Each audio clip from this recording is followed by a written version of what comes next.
She has a right to her opinion. She thinks you're a loser.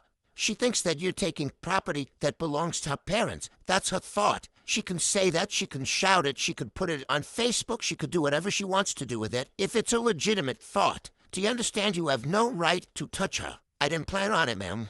What? I did not plan to touch her. Well, you did. The first thing that you did was walk in, you threw a Coke in her face. No, I confronted her to the fact that while she was texting me about my father, I absolutely don't believe that you walked into the dining room where she was sitting and said, I want to ask you about those text messages that you've been sending calling me a loser. I did confront somebody? Yeah. My father had paid for where did you get the pepper spray from? I had it from my job just a minute, you work.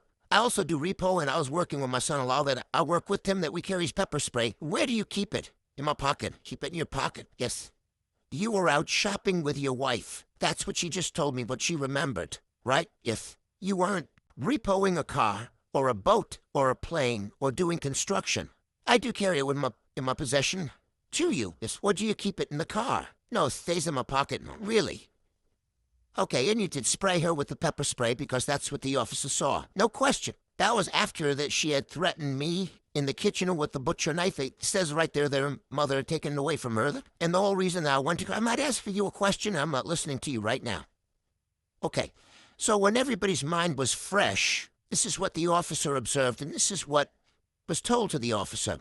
While frisking Ray for weapons, Ray attempted to pull his hand away from mine as I pulled a bottle of pepper spray from his right front pants pocket. Ray was placed in handcuffs, which were properly spaced, and placed in the police car. He made contact with the defendant. Her face was red, eyes were watering, her nose was running. I detected the odor of OC spray emanating from her facial area. She stated that a verbal argument with her sister's husband, the argument took place as she was sitting in the kitchen table. The argument escalated when Ray threw a Coke at her. She said, don't do that again. Ray pulled her hair and pushed it to the ground. She did not know how she was pushed to the ground. While on the ground, Ray kicked her side approximately 3 times. She got up to get her taser from her purse. Ray ran to his vehicle and retrieved a bottle of OC spray.